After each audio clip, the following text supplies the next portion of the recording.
Hello friends, मैं Lakshmi LPS academy या journey to excellence में आप लोग का बहुत स्वागत करती हूँ।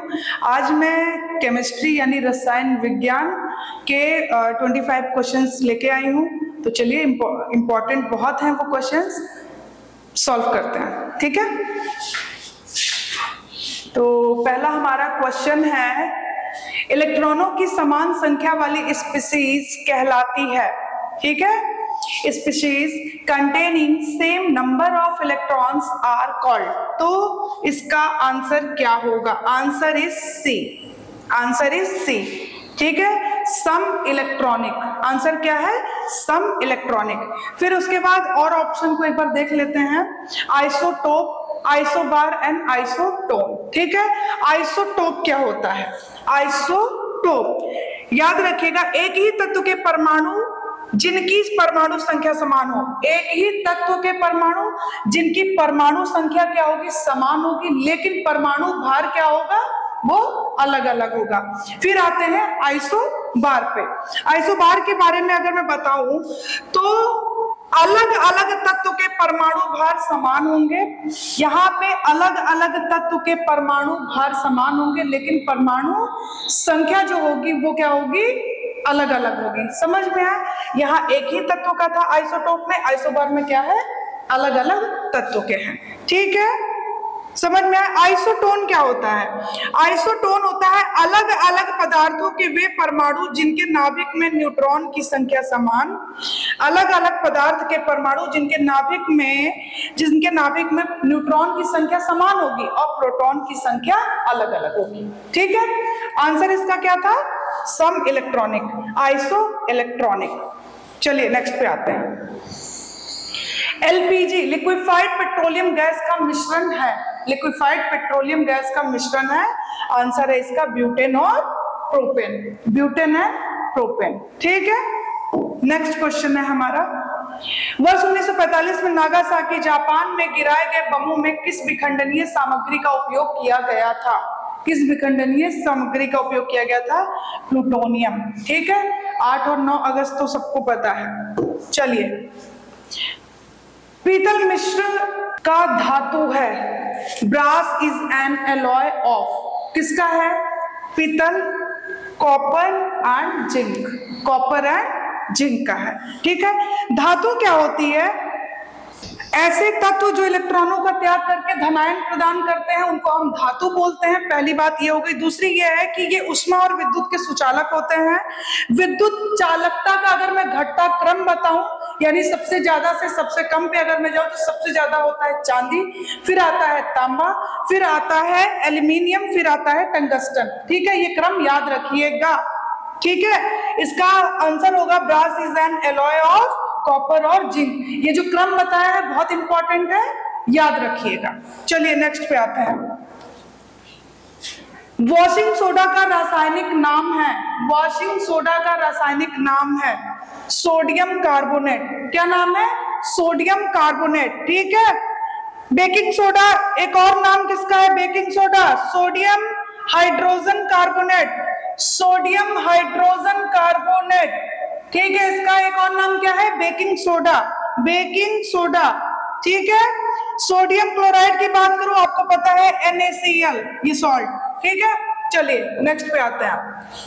खट्टे दूध में कौन सा अम्ल पाया जाता है? पाया जाता है लैक्टिक एसिड। लैक्टिक एसिड पाया जाता है। एसिटिक की बात करूं, सिरका आप जानते ही हैं। ठीक है, एसिटिक हो गया। उसके बाद सिट्रिक की बात करूं, इसमें खट्टे पदार्थ आते हैं, जैसे हो गया लेमन हो गया, ऑरेंज हो गया, ये सब आ जाता है सिट्रिक में। ग्लाइकोलिक एसिड की बात करते हैं। ग्लाइकोलिक वाटर सॉल्युबल होता है, पहली बात। ठीक है, और ये कलरलेस होता है। ठीक है, रंगहीन होता है, और क्या होता है? जल में घुलनशील होता है। ओके, चलिए नेक्स्ट पे आते हैं।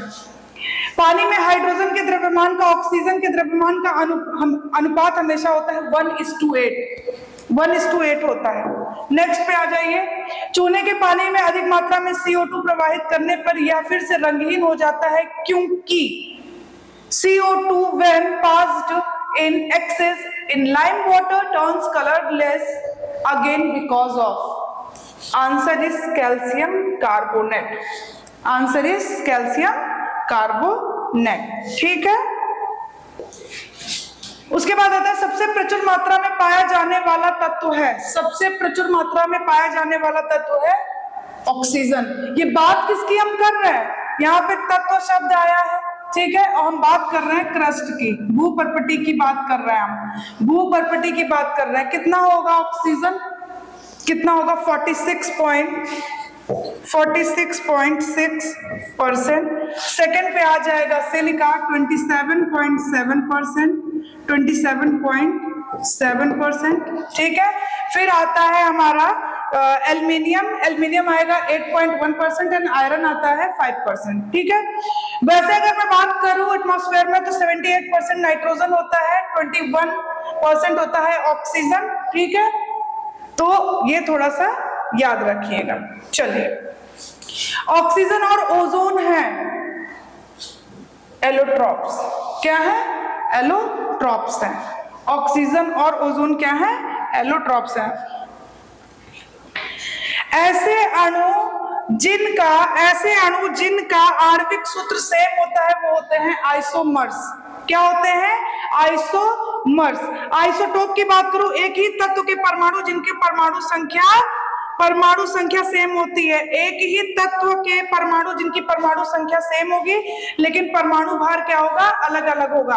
आइसोबार की अगर मैं बात करूं तो अलग अलग तत्व के परमाणु भार समान होंगे, आइसोबार में अलग अलग तत्व के परमाणु भार समान होंगे और परमाणु संख्या अलग अलग होगी। समझ में आया? चलिए, फिर आता है न्यूट्रॉनों में हुआ है, न्यूट्रॉन में क्या है, न्यूट्रिनो में क्या है, न्यूट्रिनो में है, न्यूट्रिनो हैज क्या होता है, zero charge, neutrino has zero charge. चलिए, रेडियोधर्मिता की परिघटना की खोज 1898 में 1898 में किसने की थी, हेनरी बेकरेल ने, हेनरी बेकरेल ने। आप लोग का है होमवर्क है J Thomson, madam Curie and Pierre Curie के बारे में पता करोगे इन्होंने क्या खोज किया था। समझ में आया? चलिए, भारी पानी, ड्यूटोरियम भी बोलते हैं, आपको पता है D2O, ठीक है, ड्यूटोरियम। भारी पानी का उपयोग परमाणु रिएक्टर में शीतलक के रूप में किया जाता है। भारी पानी है, हाइड्रोजन में भारी समस्थानिक युक्त जल। ठीक है, water containing heavy isotope of hydrogen. Answer is D, answer is D. Next पे आ जाइए, हाइड्रोजन बम किस सिद्धांत पर काम करता है, परमाणु संलयन पर, परमाणु विखंडन पर, कृत्रिम रेडियोधर्मिता आर्टिफिशियल रेडियो एक्टिविटी, या फिर प्राकृतिक रेडियोधर्मिता नेचुरल एक्टिविटी। किस पर काम करता है, तो न्यूक्लियर फ्यूजन पे काम करता है, FUSION। ठीक है, परमाणु संलयन पर काम करता है। चलिए, येलो केक तस्करी में एक वस्तु है, ठीक है, येलो केक तस्करी की एक वस्तु है, क्या है इसमें, uranium oxide, uranium oxide. Answer क्या होगा इसका, सी। चलिए, H2O तरल है और H2S एक गैस है। H2O is liquid and H2S is a gas because oxygen sulphur की तुलना में मजबूत हाइड्रोजन बॉन्ड बनाता है। ठीक है, oxygen forms stronger hydrogen bond than sulphur. Answer is A. Hydrochloric acid के रूप में भी जाना जाता है। आंसर है म्यूरिएटिक एसिड, म्यूरिएटिक एसिड। ठीक है, क्या किस रूप में जाना जाता है, हाइड्रोक्लोरिक एसिड को म्यूरिएटिक एसिड के रूप में भी जाना जाता है। Answer is C. एक्वारेजिया में शामिल है, एक्वारेजिया में शामिल है, तो आंसर है इसका ए। सांद्र HCl के 3 भाग प्लस सांद्र HNO3 का 1 भाग, HNO3।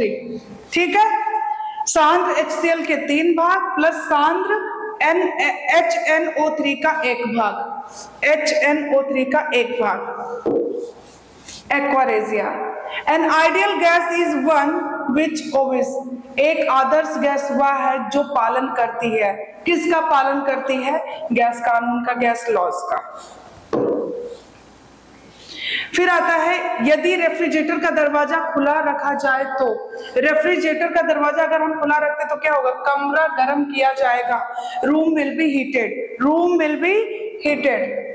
ठीक है, कोल गैस मिश्रण है, कोल गैस किसका मिश्रण है, तो ये है H2CH4CO, H2CH4CO, CH4 मतलब मीथेन। ठीक है, निम्नलिखित में से सर्वाधिक विद्युत ऋणात्मक तत्व है, सर्वाधिक विद्युत ऋणात्मक तत्व है फ्लोरीन। क्या है, फ्लोरीन। ठीक है, नेक्स्ट है हमारा, जब एक गैस को द्रव में परिवर्तित किया जाता है तो प्रक्रिया कहलाती है, एक गैस को जब हम द्रव में परिवर्तित करते हैं तो वो प्रक्रिया क्या कहलाती है, संक्षेपण। ठीक है, यहाँ पे लिखा है डिपोजिशन, इसका हिंदी गलत आ गया है, इसका मतलब होता है निक्षेपण, निक्षेपण। ठीक है, सब्लिमेशन एंड इवेपोरेशन। सब्लिमेशन की अगर मैं बात करूं तो जो कपूर होता है, कैम्फर होता है, उसे क्या करते हैं, जब जलाते हैं तो क्या होता है, सीधा गैस के फॉर्म में आ जाता है।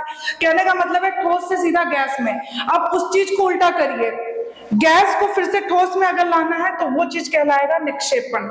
ठीक है, क्या कहलाएगा, निक्षेपण। तो आंसर इसका क्या है, संक्षेपण। फिर आता है धातु ऑक्साइड और हाइड्रोजन बनाने के लिए निम्नलिखित में से कौन सी धातु भाप के साथ प्रतिक्रिया करती है, धातु ऑक्साइड और हाइड्रोजन बनाने के लिए निम्नलिखित में से कौन सी धातु भाप के साथ प्रतिक्रिया करती है, आंसर है इसका एल्यूमिनियम, एल्यूमिनियम। ठीक है, फिर आता है नाभिकीय विखंडन किसके प्रभाव से होता है, किसके प्रभाव से, nuclear fission is caused by the impact of, तो ये न्यूट्रॉन, न्यूट्रॉन। ये हमारे 25 क्वेश्चन थे। आपके लिए एक क्वेश्चन और है, रसायन विज्ञान के पिता किसे कहा जाता है, आप लोग ये मुझे बताओगे कमेंट बॉक्स में। और आज आपका वीडियो कैसा लगा जरूर बताइएगा और हमें ऐसे सपोर्ट करते रहिए। Thank you so much.